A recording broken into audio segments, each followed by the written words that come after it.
जी के भइल जनमवा हो रामा, चैत के महीनमा।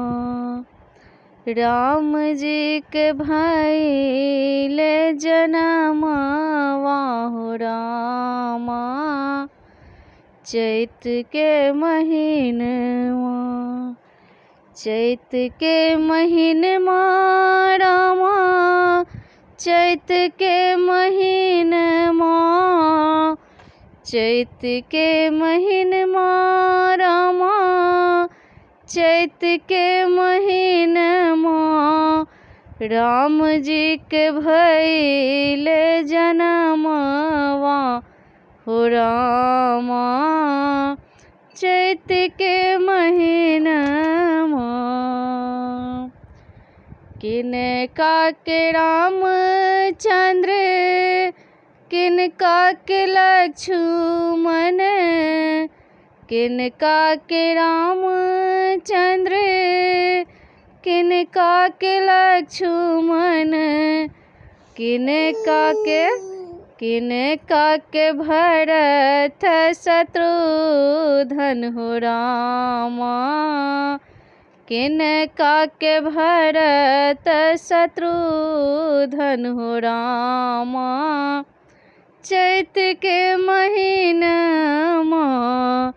राम जी के भइल जनमवा हो रामा, चैत के महीनमा।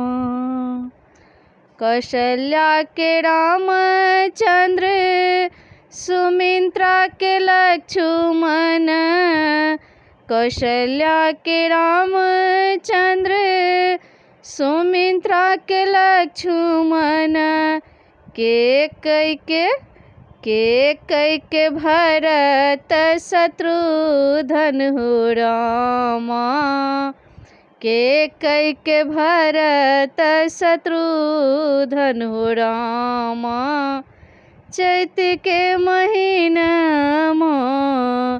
राम जी के भइल जनमवा हो रामा, चैत के महीनमा। कियो लुटावे अन धन सोनमा। कियो लुटावे अन धन सोनमा।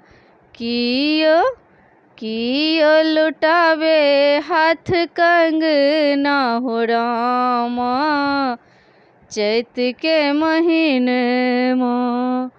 कियो लुटावे हाथ कंगना हो रामा, चैत के महीनमा। राम जी के भइल जनमवा हो रामा, चैत के महीनमा। दशरथ जी लुटावे अन धन सोनमा। दशरथ जी लुटावे अन धन सोनमा। रानी तीनों रानी लुटावे हाथ कंगना हो रामा।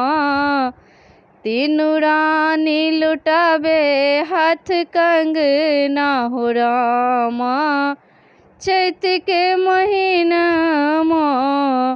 राम जी के भइल जनमवा हो रामा, चैत के महीनमा। चैत के महीनमा रामा, चैत के महीनमा। चैत के महीनमा रामा, चैत के महीनमा। राम जी के भइल जनमवा हो रामा, चैत के महीनमा।